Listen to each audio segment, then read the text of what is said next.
ağrı 100% öyrəniləndə dünyada xəstəlik və xərçəng problemi olmayacaq. Ağrıçılar dünyanın ən uzun ömürlü adamlarıdır. Ağrıçılar qrip olmurlar, heç bir virusa yoluxmurlar.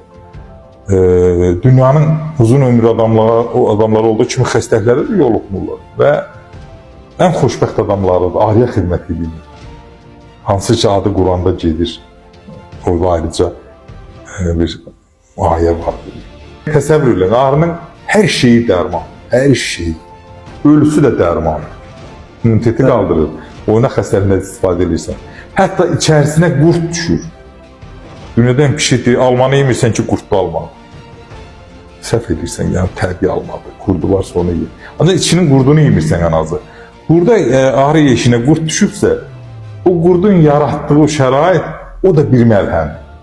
Yəni, elə bir şey yoxdur ki, ondan məlhəm olmasın. Cəmi 45% keçməyib ağrının öyrənilməsi. Mən inanıram ki, ağrı kosmosa düşürlər, ağrını öyrənəmirlər. Öyrənmək üçün ağrının o yeşiyinin açıq, şəffaf şüşə düzəldiblər.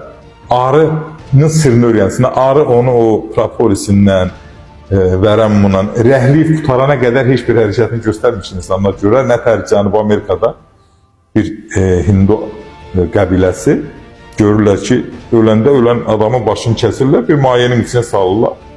O baş balacalanır. Deyirlər, o qıraqdan baxan tədqiqatçılar deyir ki, elə biz xərçəngi müalicəsini tapdıq ki, istəyir nə qədər öldürürlər, döyürlər, neyinlər sirr ala bilmir.